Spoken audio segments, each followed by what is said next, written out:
right, so this is going to be another movie review. This one's called Twins,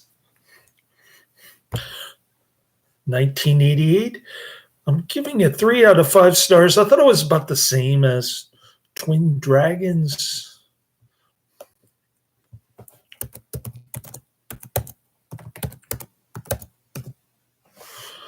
Which came out 4 years later.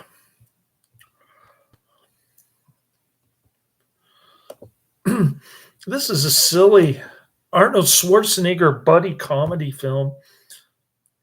Twins, rendered in its title sequence logo as TWIINs. I don't understand the misspelling there. Is a 1988 U.S. buddy comedy film directed and produced by Ivan Reitman. This is going to be another Karate Man recommendation.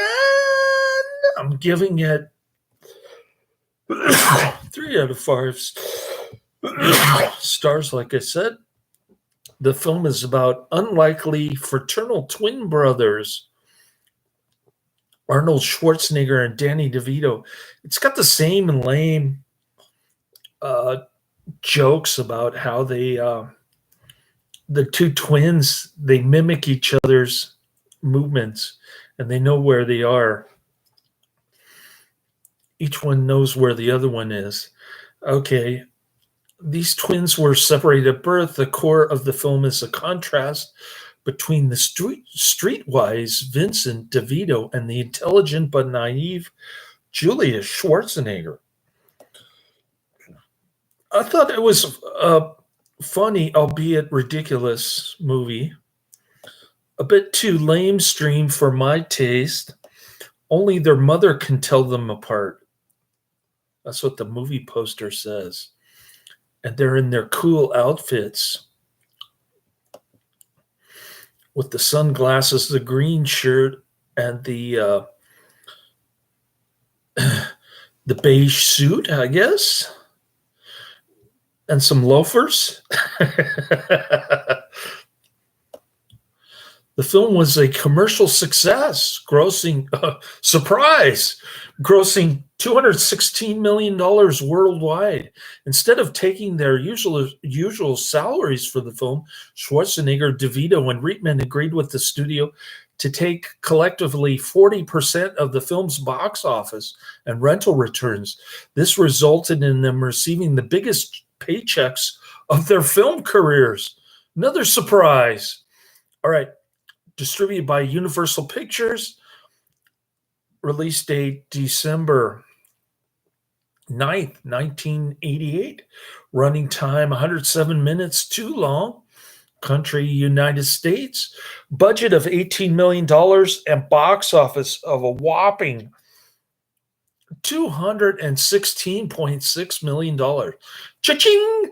In 1953, Julius and Vincent Benedict are twin brothers, the result of a secret experiment carried out at a genetics laboratory at Los Alamos, New Mexico, to combine the DNA of 6 fathers to produce the perfect child. So this is the DNA recombo lab that Mark Mothersbaugh was talking about in the Devo documentary. To the surprise of the scientists, 2 fraternal embryos formed, and the non-identical twins were born. Naturally, Danny DeVito is the bubble-headed dog boy, as Mark Mothersbaugh would say.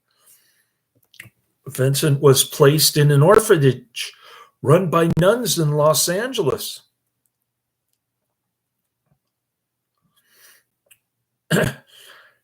And Vincent believed his mother abandoned him with no one but himself to rely on. Vincent seduced a nun, escaped from the orphanage, and later became an indebted small-time criminal. Oh, it sounds like Martin Luther. Julius was raised on the South Pacific Island by Professor Werner, one of the scientists from the experiment, who put him through the intense physical training and extensive study. Both believe Marianne died during childbirth. Childbirth. Oh, the government lied. What else is new? In 1988, each twin is unaware of the other's existence. On Julius's 35th birthday, Werner finally tells Julius about Vincent. With Werner's blessing, Julius proceeds to Los Angeles to find his brother. Julius eventually tracks Vincent down in jail, where he's being held for unpaid parking tickets and driving with an expired license.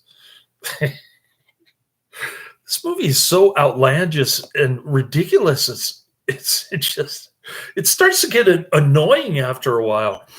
Julius bails Vincent out, but Vincent does not believe his story, and Vincent abandons him in a parking lot. That happens a lot in this movie. Julius pursues Vincent to his workplace, and Julius finds Vincent being beat up by Morris Klein, one of 3 loan shark brothers that Vincent owes $20,000. Julius subdues Morris, earning Vincent's trust and respect. He later meets Vincent's girlfriend, Linda Mason, and Vincent enters a romantic relationship with her sister, Marnie. Both Linda and Marnie got fired from the jobs, but they didn't like their jobs anyway. Over dinner, Vincent shows Julius a document he stole from the orphanage that shows their mother is still alive, but believing that she abandoned him at birth, Vincent shows no interest in finding her. Believing that their mother may have also been lied to by the wonderful U.S. government, Uncle Sam, Julius tracks one of their 6 fathers to the address on the document. The father directs Julius to Dr. Mitchell Traven, Werner's colleague in New Mexico. Vincent steals a late model Cadillac from a parking garage by his buddy to sell it to a chop shop, and finds a prototype fuel injector in the trunk that was to be delivered to industrialist Beetroot McKinley in Houston in return for $5 million. Okay. So this valet parking dude is allowing Vincent to steal cars from the lot. Wouldn't they eventually track this down and fire the parking valet buddy? This movie makes no sense whatsoever. You have to suspend disbelief during every minute of this movie to think that it can actually be reality. It's like watching a kayfabe wrestling match. This movie. Okay. So Vincent decides to pose as the delivery man, Mr. Webster, and deliver the fuel injector himself so that he can collect the money and pay off his debts. He reluctantly allows Julius, Linda, and Marnie to accompany him to New Mexico to find Traven, where Webster begins pursuing Vincent. In the process, he encounters the Klein brothers, and he shoots them in the legs as a warning to keep away from Vincent. and,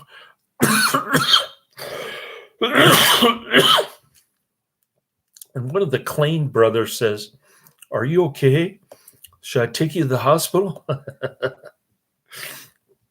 In New Mexico, Traven reveals the truth to the twins, pointing out that Julius resulted from the best genes, and spitefully denouncing Vincent as having come from from the leftover crap. He's the bubble-eyed dog boy in this government experiment, leaving Vincent distraught. After Julius threatens him, Traven directs them to Santa Fe, where their mother lives in an art colony. Julius convinces Vincent to regain his spirits, and they continue their journey. On the way to Santa Fe, the twins are accosted by the Klein brothers, but they fight them off the last time. At the art colony in Santa Fe, a gardener informs Julius and Vincent that their mother has died. They leave unaware that the gardener was in fact Marianne herself, who did not believe their story, having been told she only had one son who died at birth. Abandoning Julius and the girls in New Mexico, again, Vincent heads to Houston alone to deliver the prototype to Beetroot. Julius chases after Vincent, sensing his whereabouts thanks to twin telepathy, and finds him seconds after the exchange with Beetroot. Webster appears and kills Beetroot and his bodyguard, demanding the money from Vincent. Julius intercepts Webster, allowing Vincent to escape, but Vincent returns and agrees to give Webster the money to save Julius. Webster decides to kill them anyway for seeing his face, but Vincent, at Julius's subtle prompting, kills him by dropping a heavy chain onto him and burying him. Yeah, this chain is like 500 feet long. Julius and Vincent return both the prototype and $4 million, with Vincent skimming $1 million and use a $50,000 reward to pay off Vincent's debts and to start a consulting firm. Their publicity reaches the art colony, and Marianne learns that her sons are alive. She violently confronts Traven for concealing the truth, and then tracks Julius and Vincent down to their workplace, where they share a warm reunion. Oh, nice, happy ending. I thought it was too lamestream, too corny, and just, I don't know. It irritated me at times, but it was funny. It did have a good storyline, albeit somewhat unlikely to happen in real life, having nothing to do with reality. It could have been developed better, I think, the storyline. The original music score was composed by George Delarue and Randy Edelman. Edelman has scored 3 more films for the directors: Ghostbusters 4, Kindergarten Cop, and 6 Days, 7 Nights. Oh, I better put the director's name, because he did Kindergarten Cop, which is also on my list, unfortunately. Whereas this was Delarue's only work for him. Notably, this was Arnold Schwarzenegger's first time starring in a major comedy. So we've got Arnold attempting to be a comedian. He comes across as sort of awkward, just like a Raw Deal. But I think it works for the most part. The comedy is there. It's pretty funny at times, because the studio viewed this as a significant risk compared with having Schwarzenegger make another profitable action film. Schwarzenegger voluntarily took no salary in exchange for a share of the film's profits. Cha-ching! What an ingenious idea on the part of Schwarzenegger. He can pay off all of his credit cards, just like in the movie Art Imitates Life. Co-star Danny DeVito and director Ivan Reitman made similar deals. When the film was a major financial success, box office of $216 million whopping against an $18 million production budget, the three together earned a significant share of the overall profits. In a 2016 interview with Graham Benzinger, Schwarzenegger stated that the decision to invest in myself by trying comedy and foregoing the salary in exchange for a share of the film products was one of the best decisions of his entire life. Yeah, I bet it was.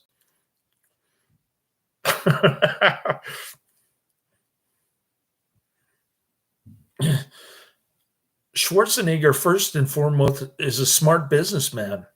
That's why he's part of the puppet masters, the people who get involved in politics, want to rule the world. These people are like Schwarzenegger. All right. Many of the outdoor scenes were filmed in northern New Mexico.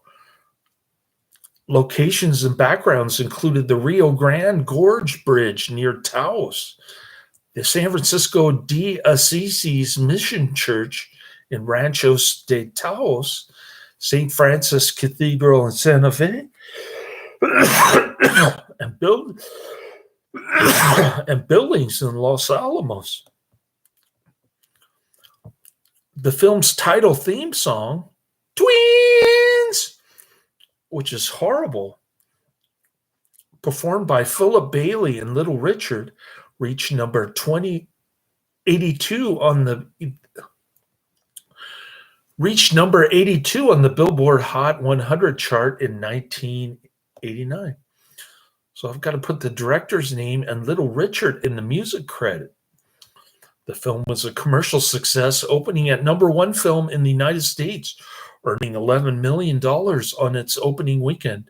It retained the top spot for the next 2 weekends, and it went on to gross $112 million domestically, because the first biggest grossing film in the United States, being the fifth biggest grossing film in the United States, released in 1988. The film was released in the UK on March 17th, 1989, and it topped the country's box office that weekend. It grossed $216 million worldwide. Following the film's success, Reitman and Schwarzenegger teamed up again for Kindergarten Cop, another lamestream comedy. And then again for Junior, 1994, which also starred DeVito. Twins received mixed reviews from critics upon release. On Rotten Tomatoes, it has a 42 approval rating based on 43 reviews with an average score of 4.8 out of 10. That's pretty close to my rating. I'm giving it a 6 out of 10. So the critics liked it even less than I did. The consensus stated, though it offers a few modest pleasures for undemanding viewers, that would be Karate Man. Twins leans too heavily on the wackiness of its premise to overcome its narrative shortcomings. That pretty much sums up the movie, I'd say. On Metacritic, the film has a score of 53 out of 100, based on reviews of 13 critics, indicating mixed or average reviews. Audiences polled by CinemaScore gave the film an average grade of A- or an A+ on an A. Audiences polled by CinemaScore gave the film an average grade of A- on an A+ to F scale. So the critics and the audiences always have, the audiences on CinemaScore always have an inflated rating compared to Rotten Tomatoes and Metacritic. I'd have to say Metacritic is the most accurate out of the ones that I've seen. Roger Ebert gave the film 3 out of 4 stars, calling it engaging entertainment with some big laughs and a sort of warm goofiness. Roger Ebert. Don't listen to Roger Ebert. It does have a few laughs, but it's just so ridiculous and lamestream and stupid. I do like the storyline concept, though. It is intriguing. Vincent Canby of the New York Times gave the film a negative review in Twins, which is supposed to be funny. The former Mr. Universe and pint-sized Danny DeVito played twins, the result of a genetic experiment that went awry. To the extent that Twins is carried by anyone, it is carried by Mr. DeVito. Mr. Schwarzenegger is dead weight. Canceled sequel. In March 2012, Universal announced the development of a sequel called Triplets with Schwarzenegger and DeVito, due to return with Eddie Murphy as their long-lost triplet brother. Reitman was set to co-produce. In April 2015, it was announced that plans for the film were put on hold. In March 2018, Schwarzenegger confirmed that the script for Triplets was finished and that Murphy was officially attached to the film. Schwarzenegger briefly discussed how Murphy's character became the triplet brother of his and DeVito's characters, saying, "Funny thing that happens in the mixing of the sperm." It was unknown if Reitman would still be involved in the film, as originally announced in 2012. In September 2021, it was announced filming will commence in January 2022 in Boston, with Ivan Reitman directing, Schwarzenegger and DeVito reprising their roles as Julius and Vincent Benedict, and Tracy Morgan replacing Eddie Murphy and Schwarzenegger and DeVito's long-lost triplet brother. However, Reitman died in February 2022. Oh, from... I wonder what he died from. Am I allowed to say that on YouTube? Leaving the status of the film unclear. In May 2023, Schwarzenegger confirmed that a sequel would not be made, as Reitman's son Jason put the idea to an end following his father's death. The only time in movie history when a director's death was actually a good thing. A 1994 movie also starring Schwarzenegger and DeVito, directed by Reitman, is called Junior.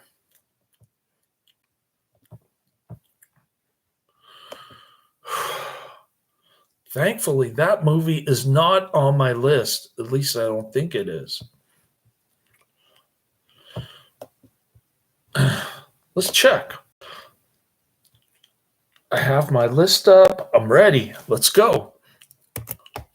Junior.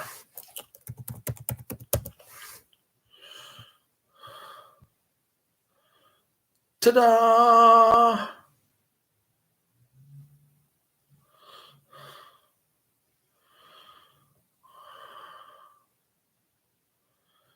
And Junior is a big fat 0 out of 0 on my list. All right. Twins, 1988, rated PG, 1 hour, 47 minutes. It gets a mediocre, it gets a somewhat decent 6.2 out of 10 on IMDb.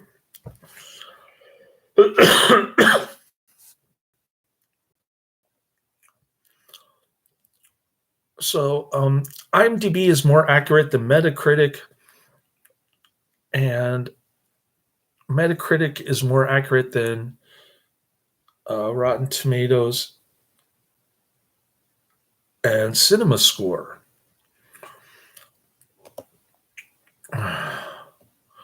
I'm giving it a slightly lower 6 out of 10, so I guess I'm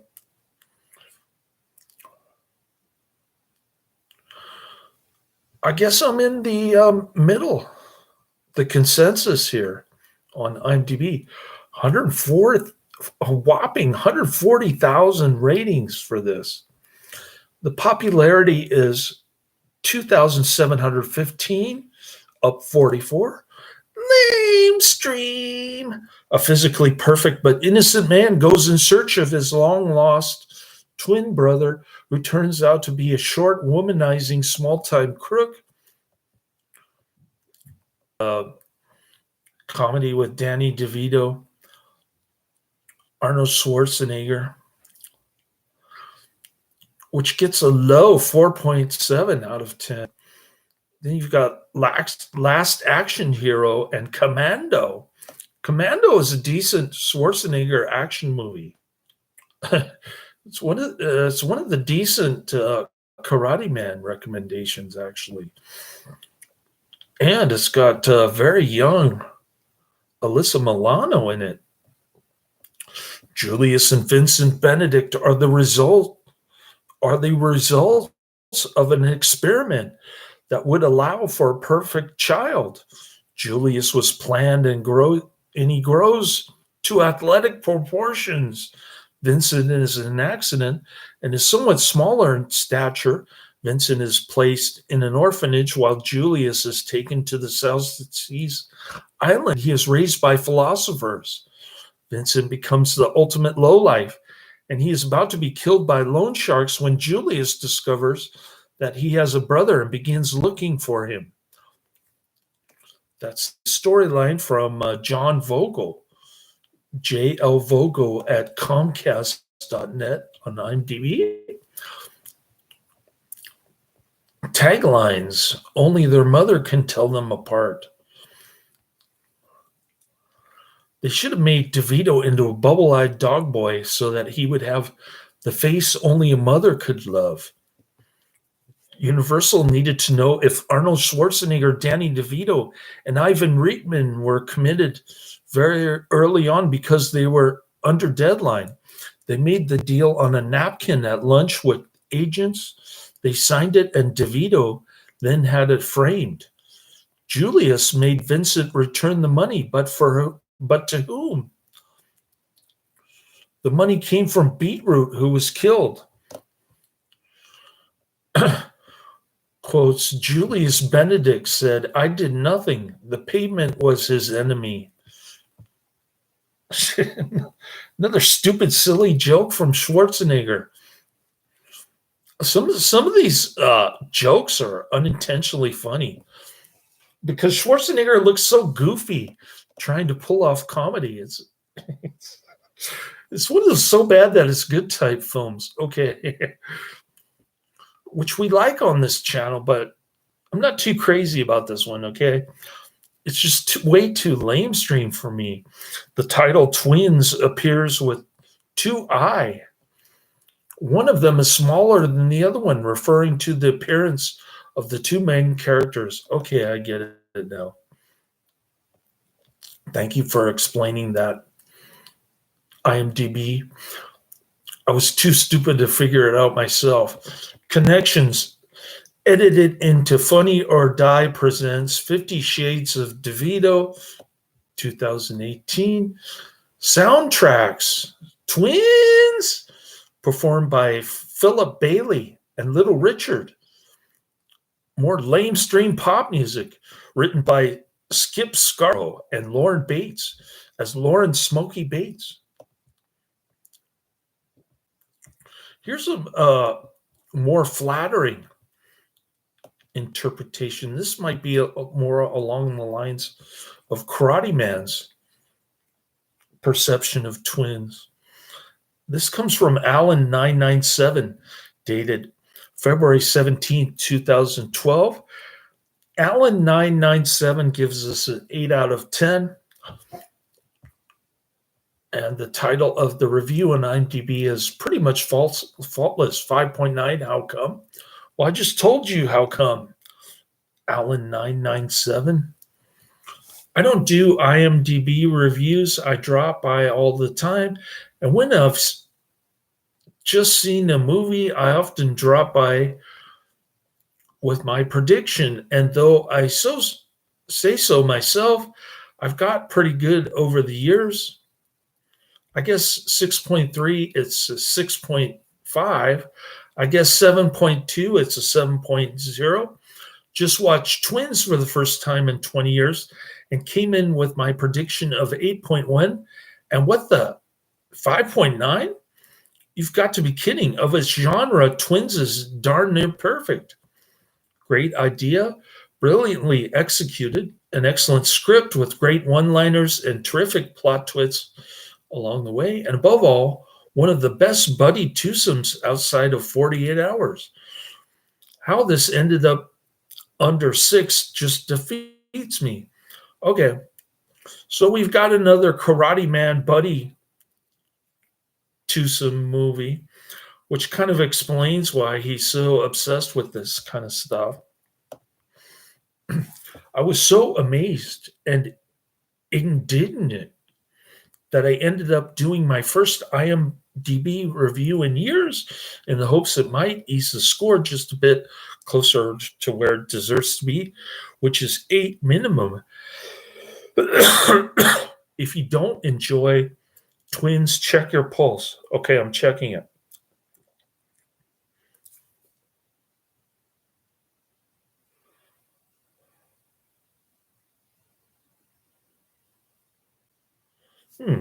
No pulse. All right, that explains why I don't like Twins. Let's go down the pike, shall we? I wouldn't say that I don't like it. I have mixed feelings about it. I should correct myself there. I'm not totally against it. It's not a total waste of time and money. By the way, I got it for free on Amazon Prime for being an Amazon Prime member. Thank you very much, Amazon, for giving your employees free abortions. I'm kidding. All right, Bride of Frankenstein, 1935. That's next. I'm going to review that. So we've got 6 movie reviews this weekend. Nobody in the chat room. Nobody commenting. What's going on here? Where are all my fans? They deserted me. They tell me to recommend their movies. I give it a somewhat lukewarm rating, and they disappear. All right. I did love Frankenstein, though. That was a great movie. Speaking of Frankenstein, I've got the sequel, Bride of Frankenstein, on my list at the number 1 row. My movies list on Google Sheets. Bride of Frankenstein, 1935, is at the top, number 1. Number 2 is Blind Husbands, 1919. And number 3 is Last Action Hero, 1993. So there you have it. My next 3 movies. I'll try to get to the first one before I take a little nappy poo, before I go back to work tomorrow. And hopefully I can wake up early and knock out Blind Husbands. We'll see how it goes later.